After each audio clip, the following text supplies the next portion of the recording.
नमस्कार दोस्तों, आज अपन पढ़ेंगे राजस्थान की प्रमुख लोक देवियां। इसमें अपन सबसे पहले करणी माता पढ़ते हैं। देखो, सबसे महत्वपूर्ण बात यह सुन लो कि इस करणी माता में सबसे ज्यादा प्रश्न कौन से आते हैं। पहला प्रश्न जो सर्वाधिक पूछा जाता है वही पूछा जाता है कि करणी माता का मंदिर कहाँ है, तो देशनोक बीकानेर में है। फिर एक प्रश्न पूछा जाता है, चूहों वाली देवी किसे कहते हैं, करणी माता को। और एक वेरी मोस्ट क्वेश्चन है, सफेद चूहों को क्या कहते हैं, काबा। गाबा नहीं, काबा कहा जाता है। फिर देखिए, अभी पिछली बार राजस्थान प्रश्न पूछा गया था क्वेश्चन कि करणी माता का मेला कब भरता है, तो नवरात्रों में भरता है। और नवरात्रे एक साल में 2 बार आते हैं। एक बार चैत्र शुक्ल एकम से नवमी तक आते हैं, जिन्हें हम बसंती नवरात्रे कहते हैं। और एक बार आते हैं शरदी नवरात्रे, जो आश्विन शुक्ल एकम से नवमी तक आते हैं। अब अपन करणी माता को डिटेल से पढ़ते हैं। तो अपना हेडिंग होगा राजस्थान की प्रमुख लोक देवियां। राजस्थान की प्रमुख लोक देवियां। इसमें भी अपन सबसे पहले जो पढ़ रहे हैं वो है करणी माता। करणी माता का बचपन का नाम करणी माता नहीं था, इसका बचपन का नाम था रिधिबाई। ये इसका बचपन का नाम था। ऐसा कहते हैं, जब करणी माता का जन्म हुआ तो करणी माता की बुआ जी जन्म पर आई थी। करणी माता बहने थी, इनके भाई नहीं था। तो करणी माता का जब जन्म हुआ तो इसकी बुआ जी ने भला बुरा कहा और इसके सर के हाथ लगा लिया कि कन्या ही कन्या स्कूल में क्या पैदा होगी। तो ऐसा कहते हैं कि जैसे करणी माता की बुआ जी ने हाथ लगाया सिर पर और वो हाथ सिर से ही चिपक गया, वो हाथ ना तो हटा और ना किसी प्रकार से छूट पाया।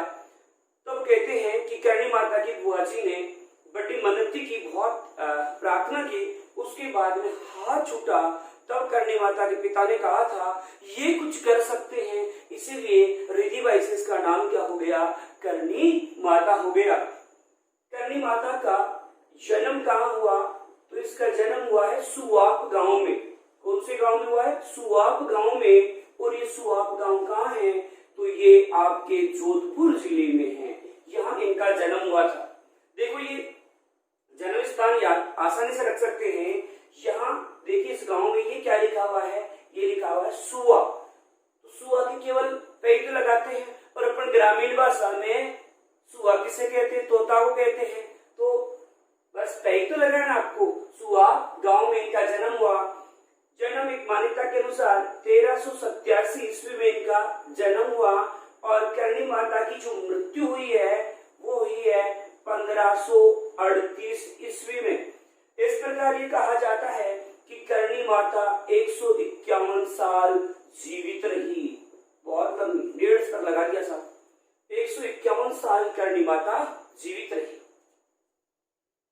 करणी माता के पिता हैं मेहाजी चारण, इसलिए ये चारणों की कुल देवी है। चारणों की कुल देवी जो कहलाती है वो अपनी करणी माता कहलाती है। तो इसे चारणों के कुल देवी कहा जाता है। इसके बाद देखिए, ये बीकानेर के राठौड़ शासकों की भी कुल देवी है। बीकानेर के राठौड़ शासकों की कुल देवी है। बीकानेर के राठौड़ शासकों की कुल देवी भी जो कहलाती है वो करणी माता कहलाती है। करणी माता की माता कौन थी, तो देवलबाई। देवलबाई करणी माता की माता है। करणी माता का विवाह किसके साथ हुआ, तो इनका विवाह जो हुआ था वो हुआ था देपावत बिठू के साथ। देपावत बिठू के साथ हुआ, इसलिए करणी माता के वंशज क्या कहलाते हैं, तो वंशज कहलाते हैं देपावत कहलाते हैं। तो करणी माता के वंशजों को क्या कहते हैं, देपावत कहते हैं। यहाँ अपन करणी माता पढ़ रहे थे तो सबसे पहले अपन ने देखा कि करणी माता का बचपन का नाम क्या है, तो रिधिबाई। देखो, एक कुछ और ध्यान रखना, करणी माता को डाटी वाली माता भी कहते हैं। डाटी वाली माता भाई 151 साल जीवित रही। और 151 साल जीवित रही तो हो सकता है डाटी वगैरह आदि होगी, तो इसलिए क्या बोला गया इसको, डाडी वाली माता भी इसको कहते हैं। तो यहाँ पर देखा करणी माता का बचपन का नाम जो है वो है रेडी बाई, और क्या कहते हैं, डाडी वाली माता भी इसको कहते हैं। जन्म कहाँ हुआ, सुआब गांव में, और सुआब गांव जोधपुर में है, और यहाँ इनका जन्म हुआ था 1387 ईस्वी में, इनकी मृत्यु 1538 में, मतलब ये 151 साल जीवित रही। पिता मेघाजी चारण है, इसलिए ये चारणों की कुलदेवी कहलाती है। फिर देखिए बीकानेर के राठौड़ शासकों की कुलदेवी कौन है, तो करणी माता है। इस करणी माता की माता कौन है, तो देवल बाई है। करणी माता का विवाह हुआ देपावत बिठू के साथ, इसलिए वंशज कहलाते हैं, देपावत कहलाते हैं। अब देखिए करणी माता की कोई संतान नहीं थी, इसलिए करणी माता ने एक पुत्र गोद लिया, मतलब दत्तक पुत्र जो था, गोद लिया हुआ जो पुत्र है वो कौन है, तो लक्ष्मण था। लक्ष्मण करणी माता का गोद लिया हुआ पुत्र था, मतलब दत्तक पुत्र था। करणी माता ने अपनी बहन गुलाब कंवर से पुत्र गोद लिया था। ऐसा कहते हैं कि करणी माता ने विवाह के पश्चात अपने पतिदेव से प्रार्थना की कि हे पतिदेव, मैं सांसारिक मोह माया में नहीं पड़ना चाहती, आप मेरी छोटी बहन गुलाब कंवर से विवाह कर लो। तो बाद में गुलाब कंवर से विवाह किया, और ये संतान जो है गुलाब कंवर की थी, मतलब लक्ष्मण जो है गुलाब कंवर से उत्पन्न हुआ था। तो करणी माता ने इसको अपना दत्तक पुत्र बनाया। एक बार की घटना घटी, और वो घटना ये घटी कि करणी माता का एक पुत्र, गोद लिया हुआ पुत्र लक्ष्मण नहाने के लिए गया, और कौन से झील में गया, तो कोलायत झील में। कोलायत झील में स्नान करने के लिए गया। कोलायत झील कहाँ है, ये अपने बीकानेर जिले में है। तो इस झील में लक्ष्मण नहाने गया। अब जो ये लक्ष्मण है, तो इसको क्या है कि तैरना आता नहीं था, और इस झील में पानी भरा हुआ था। तो ये हमेशा क्या करता था, यहाँ सीढ़ियां जो है उन्हीं पर बैठ के नहाया करता था। लेकिन एक दिन क्या हुआ कि लक्ष्मण जो है वो इस झील में गिर गया, और लक्ष्मण इस झील में डूब करके मर गया था। इस झील में डूब करके मर गया। अब करणी माता ने देखा अपना पुत्र कहाँ गया, तो तलाश करते करते आई, तो आकर देखी ये तो तैर रहा था पानी पर, मतलब मरने के पश्चात इनकी जो बॉडी थी वो पानी पर तैर रही थी। करणी माता को बड़ा दुख हुआ, क्योंकि इस प्रकार से गोद लिया हुआ पुत्र भी इस संसार को अलविदा कर गया। करणी माता ने यमराज का आह्वान किया, यमराज देव प्रकट हो। उस जमाने में यमराज प्रकट होते थे, और यमराज प्रकट हुआ, बोल मुझे कैसे याद किया तूने, बता कैसे याद किया। उस जमाने यमराज प्रकट होते थे, और करणी माता ने कहा कि मेरा पुत्र लक्ष्मण इस झील में डूब कर मर गया है, इन्हें पुनर्जीवित करो। यमराज ने कहा, जो एक बार यमलोक चला गया सो चला गया, फिर से लौट कर नहीं आ सकता ही। जाने लगा यमराज। तब करणी माता ने यमराज को चैलेंज किया, और अपने ही चमत्कार से लक्ष्मण को पुनर्जीवित किया, और पुनर्जीवित कर करके यमराज को ही चैलेंज कर दिया कि यमराज आज के बाद मेरा कोई भी वंशज तेरी यमलोक नहीं आएगा। तो यमराज बोला, अगर मेरे यमलोक नहीं आएगा तो जाएगा किधर। तो करणी माता ने कहा कि चूहा बन जाएगा, चूहा बन जाएगा। यही कारण है कि करणी माता का कोई वंशज मरता है तो चूहा बनता है, और चूहा जो कोई मरता है तो वो कहते हैं करणी माता का वंशज बनता है। यही कारण है कि करणी माता को चूहों वाली देवी कहते हैं। क्या कहते हैं, चूहों वाली देवी कहते हैं। तो आप सोच रहे थे चूहों वाली देवी क्यों कहते हैं, इसी कारण कहते हैं चूहों वाली देवी। अब देखो करणी माता के जो चूहे हैं, पर मंदिर पड़ेंगे देशनोक बीकानेर में, तो वहां खास बात ये है कि वहां की जो चूहे हैं वो मंदिर छोड़ के नहीं जाते। एक अपने डायलॉग प्रचलित है कि ऊंदरा को जायड़ो तो बिल खो दे लो। तो यहाँ देखो, यहाँ के चूहे हैं वो बिल भी नहीं बनाते। जब पूरे विश्व में प्लेग की महामारी आई तो बीकानेर में इस प्रकार की कोई महामारी नहीं फैली थी। यहाँ के चूहे मंदिर छोड़ के भी नहीं जाते। एक प्रकार की खास बातें हैं। अब देखो सफेद चूहों को क्या कहते हैं, तो सफेद चूहों को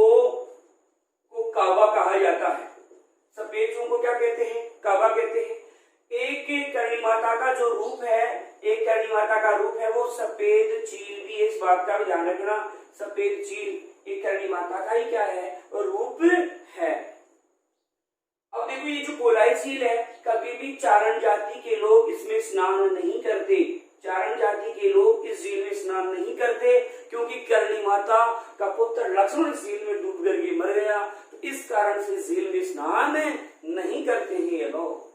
तो यहाँ आपने देखा कि करणी माता का गोद लिया हुआ पुत्र कौन था, लक्ष्मण। ये किससे गोद लिया है, गुलाब कंवर से। लक्ष्मण कौन से झील में नहाने गया था, तो यहाँ कोलाई झील में। कोलाई झील कहाँ है, बीकानेर में है। और इस कोलाई झील में कौन स्नान नहीं करते, तो चारण जाति के लोग। ना यहाँ कोलाई झील मतलब कपिल मुनि का मेला लगता है, उसमें भी भाग नहीं लेते। करणी माता को चूहों वाली देवी कहते हैं। करणी माता के जो सफेद चूह वे होते हैं, उन्हें क्या कहा जाता है, काबा। और एक करणी माता का रूप है सफेद चील। अब करणी माता के मंदिर की चर्चा करते हैं। तो देखिए मंदिर, जो मुख्य मंदिर, प्रसिद्ध मंदिर, सर्वाधिक पूछे जाने वाला मंदिर जो है वो यही है, देशनोक में है। और देशनोक कहाँ है, अपने बीकानेर जिले में है। इस करणी माता, इस मंदिर में करणी माता की मूर्ति एक अंधे कारीगर ने बनाई थी। देखिए माता का चमत्कार, तो देखिए आप, अंधे कारीगर द्वारा मूर्ति बनाई गई है। और यहाँ मंदिर को मंदिर नहीं कहते, मंदिर को मठ कहते हैं। मंदिर को मंदिर नहीं कहते, क्या कहते हैं, मठ कहा जाता है। और यहाँ विशेष रूप से लापसी का भोग लगाया जाता है। लापसी तो सब जानते होंगे, तो यहाँ भोग लगाया जाता है लापसी। वैसे यहाँ कढ़ाई भी रखी हुई है, सावन भादो कढ़ाई रखी हुई है, जो प्रसाद वगैरह बनाए जाते हैं। तो यहाँ सावन भादो क्या है, तो यहाँ सावन भादो इस मंदिर में रखी हुई 2 कढ़ाइयां हैं, जिन्हें क्या कहा गया है, सावन भादो कहते हैं। इस मंदिर में जो सोने चांदी के किवाड़ जो लगाए हैं, वो किसने लगाए हैं, तो बीकानेर के शासक गंगा सिंह ने लगाए थे। इसके बाद देखिए यहाँ एक करणी माता का जो मंदिर है वो है आपके उदयपुर जिले में भी है। एक मंदिर उदयपुर जिले में भी है करणी माता का मंदिर, जहां राजस्थान का दूसरा रोपवे, राजस्थान का दूसरा रोप वे बना हुआ है। तो पहला कहाँ है, सुंदा माता मंदिर जालोर में है, ये दूसरा रोपवे बना हुआ है। यहाँ भी सफेद चूहे वगैरह पाए जाते हैं।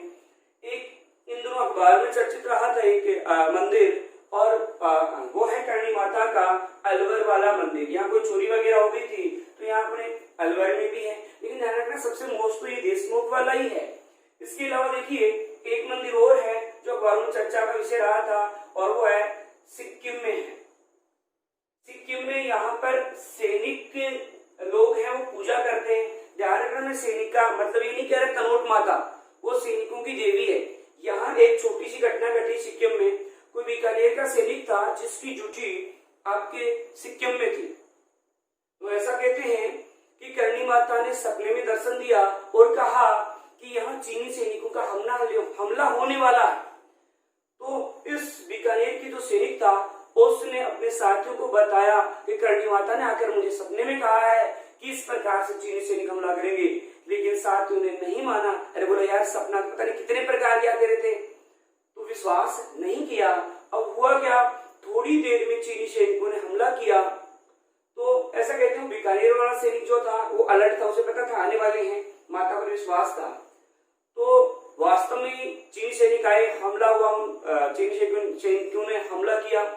तो जो अपने भारतीय सैनिक थे उन्होंने उनको मार भगाया। उसके बाद में यहाँ सैनिक पूजा करने लगे और यही एक छोटा सा मंदिर बना दिया। अब देखिए 1459 में राव जोधा ने, वो किसने, राव जोधा ने जोधपुर नगर बसाया और साथ में ही मेहरानगढ़ दुर्ग बनाया। ये भी किस माता के आशीर्वाद से, करणी माता के आशीर्वाद से। फिर देखिए 1488 में बीकानेर नगर की स्थापना की गई और स्थापना करने वाले जो व्यक्ति हैं वो है राव जोधा के 5वें पुत्र राव बीका। इसने 1488 में बीकानेर नगर की स्थापना की, वो भी करणी माता के आशीर्वाद से ही की थी। करणी माता माता स्वयं किस माता की पूजा करती थी? तो स्वयं तेवड़ी माता की पूजा करती थी। कर्णी माता के भाई नहीं था तो इसने अपना भाई किसे बनाया? तो पुंगल के अधिपति, पुंगल के अधिपति राव सेखा को, राव सेखा को इसको अपना धर्म भाई बनाया। कर्णी माता की गाय चराने वाला, जो गायों की रक्षा करते वीर गति को प्राप्त हुआ, तो वो था दशरथ मेघवाल। दशरथ मेघवाल है जो कि गायों को चराते हुए वीर गति को प्राप्त हुआ था, मतलब युद्ध हुआ था, गायों का अपहरण हुआ था, तो दशरथ शर्मा रक्षा करते वीर गति को प्राप्त हुआ था। तो यहाँ अभी अपन ने देखा कि कर्णी माता का मंदिर जो है अपने देश के बीकानेर में, अभी मैंने कहा था बहुत ही मोस्ट क्वेश्चन, यहाँ मेला कब लगता है? तो यहाँ मेला लगता है नवरात्रा जो आते हैं, एक साल में 2 बार जो आते हैं उस समय बढ़ता है। ये कहने का मतलब एक से अधिक बार एक साल में मेला भरता है। तो मंदिर है कर्णी माता का देशनो बीकानेर में है। अंदर कारीगर ने यहाँ मूर्ति बनाई है। मूर्ति, यहाँ जो मंदिर है उस मंदिर को मंदिर नहीं कहते, पर क्या कहते हैं? मठ कहते हैं। वो किसका लगाते हैं? लापसी का। सावन भादो में यहाँ कढ़ाई बनी हुई है और यहाँ जो चांदी वगैरह के किवाड़ जो लगाए गए हैं गंगा सिंह द्वारा, नवरात्रों में मेला भर रहा है। एक मंदिर जो अपन ने देखा उदयपुर में, जहाँ राजस्थान का दूसरा रॉक वे मतलब उड़न खटोला स्थापित किया गया है। एक मंदिर अलवर में भी है, एक सिक्किम में देखा अपन ने जहाँ शेरी पूजा कर रहे हैं। 1459 में राव जोधा ने जोधपुर नगर बसाया और मेहरानगढ़ दुर्ग की स्थापना की, वो भी किसके आशीर्वाद से? कर्णी माता के आशीर्वाद से किया। 1486 में बीकानेर नगर की स्थापना की राव बीकानेर, वो भी कर्णी माता के आशीर्वाद से। स्वयं किस माता की पूजा करती थी? तेवड़ी माता की पूजा करती थी। और ये कर्णी माता ने अपना जो धर्म भाई बनाया था वो राव सेखा को बनाया था, जो कि पुंगल के अधिपति हैं। और दशरथ मेघवाल है, ये इसकी कर्णी माता की गाय चराता था। तो ये है आपकी कर्णी